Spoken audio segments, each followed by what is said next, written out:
cold season is here. Geographically depending, of course. And with the chills, it's time to dust off that sweet spice and everything nice, well, below $40 nice. And here lies our focal point for today's inquiry, the French Avenue's Liquid Brun.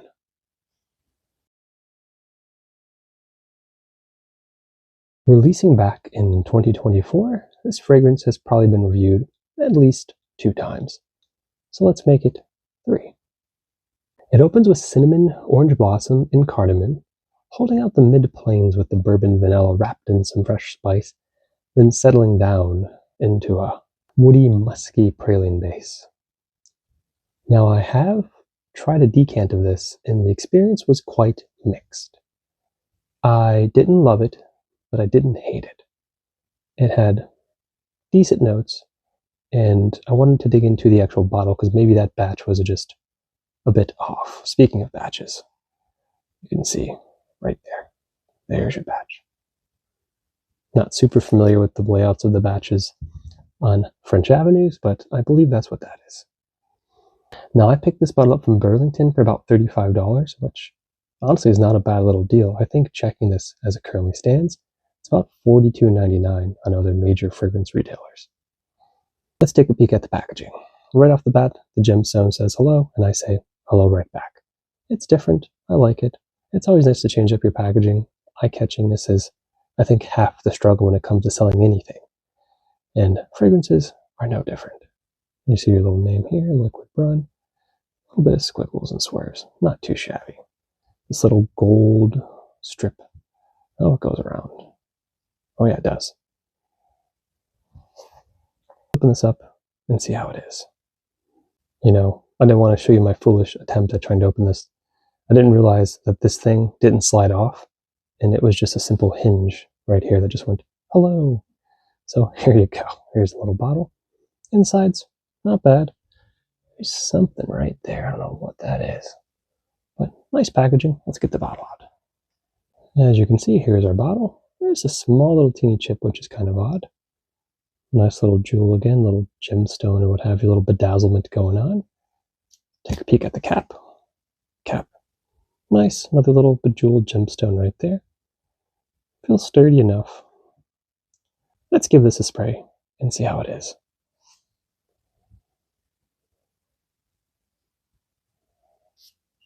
The projection and/or plumage is okay.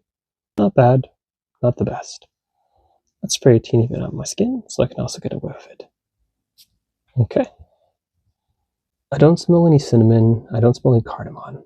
I think I smell orange blossom and bergamot. I definitely smell vanilla, like right away. Again, not to the point of a vanilla extract, but it's definitely saying, hello, I want to bake goods. I'm like, okay, I don't mind.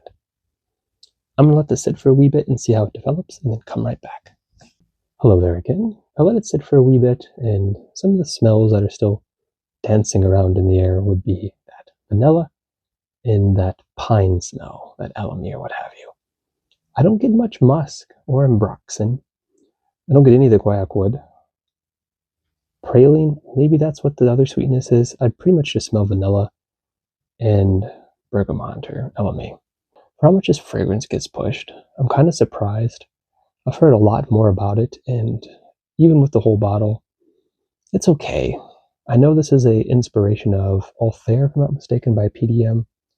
I'm very curious of the comparison between the two, if that is a little bit more heavy on one of the other notes that this one's lacking. I can only imagine. Inspirations generally do what they can, but they're inspirations and not originals. But I honestly prefer inspirations. It gives me a chance to buy things without spending hundreds of dollars on smelly alcohol, which, you know, it adds up. Where I think you could wear this is pretty much anywhere. It doesn't seem very cloying. It doesn't seem very salting to the nostrils. It just seems, okay, I'm here. I don't think it's the worst smell in the world. It's not one of those overly powerful incense smells. It's not too woody. It's not too musky. It's just vanilla and bergamot and/or pine is the best way to explain it. I don't get much musk at all. I think a couple, like 2 or 3 sprays, you'd probably be okay.